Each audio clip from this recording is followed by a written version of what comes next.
중국 공산당이 코로나 바이러스의 재확산을 위해 치명적인 2차 공격을 시작하려 한다고 각계각층의 지도자들이 경고하고 나섰습니다. 현재 코로나19 바이러스보다 독성이 더 강한 생화학 공격의 다음 라운드가 진행된다는 겁니다. 6월 21일 미국 상원의원이자 정보위원회 위원인 마크 루비오는 중국 당국이 코로나 원인을 조사하지 못하게 하는 데 대해 제재를 부과하는 법안을 발의한 후 폭스뉴스와 가진 인터뷰에서 우리는 중국에서 일어나고 있는 생물무기 연구에 대해 충분히 알고 있다. 코로나 바이러스는 끔찍하지만 중국은 이 분야 연구를 여전히 진행 중이며 다음에 발생할 때는 더 치명적이고 파괴적일 수 있다고 경고했습니다. 5월 29일 폼페이오 전 국무장관도 폭스뉴스에 세계보건, 국가안보에 대한 장기적인 고려에서 중공 바이러스 기원을 밝히는 것이 미국 정부의 우선 목표가 돼야 한다면서 실험실은 바이러스가 더욱 치명적이고 확산이 쉽게 만들기 위해 기능 향상 연구를 계속하고 있다. 다시 발생할 경우 전 세계적으로 3천만 명이 사망할 수 있다고 밝혔습니다.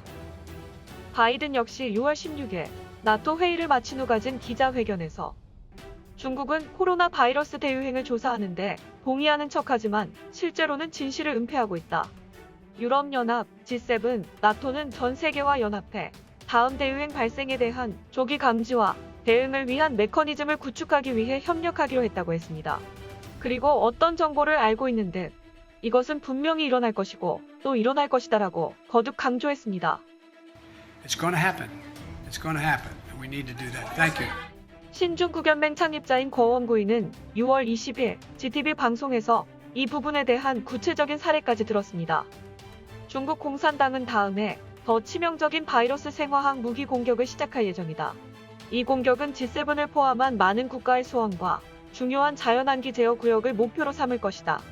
중국은 지금 내부적으로 준전쟁 상태에 돌입했고 다음 공격은 올가을부터 하반기 사이에 시작될 것이다. 거원구이는 자신이 2017년부터 중공의 생화학 공격을 경고하고 많은 정부의 생화학 무기에 대한 정확한 정보를 제공했지만 대부분 믿지 않았다고 했습니다. 전 세계가 그가 옳다는 것을 믿기 위해 4년이란 시간이 걸렸으며 그 결과 모든 국가와 기업, 사람들의 삶이 심하게 훼손되고 전복되는 등 너무나 참혹한 대가를 지불했다고 비통해했습니다.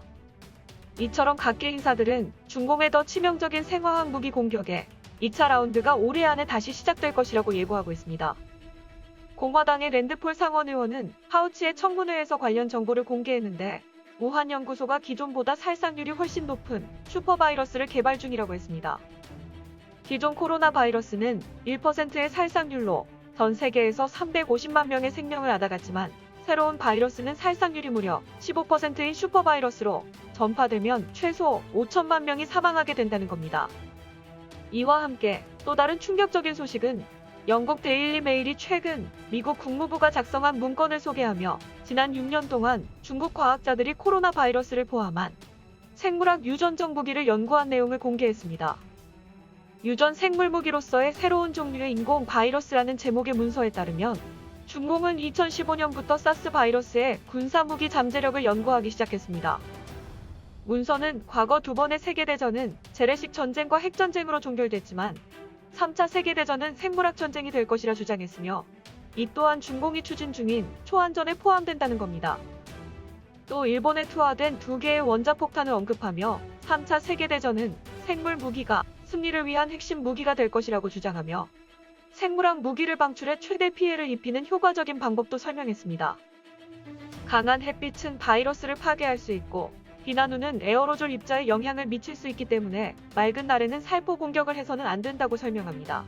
대신 밤이나 저녁, 새벽이나 흐린 날씨에 에어로졸이 목표 지역에 떠올라 확산되도록 방출해야 한다고 했습니다. 이러한 공격에 노출된 적들은 대부분 죽거나 입원을 해야 할 정도의 손실이 올 것이며 적의 의료 시스템은 순식간에 무너질 수 있다고 예측했습니다. 또 생화학 무기 프로젝트는 민간 과학자와 군사 과학자가 합동으로 진행했으며 18명의 전문 과학자가 고위험 실험실에서 연구에 참여했다고 밝혔습니다.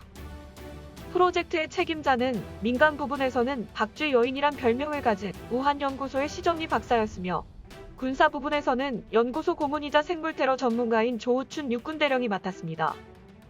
한편으론 방어수단으로 이를 막아내는 백신 개발도 병행했는데 여기에는 중국 최고의 생화학 전문가 천웨이 소장이 책임자였습니다.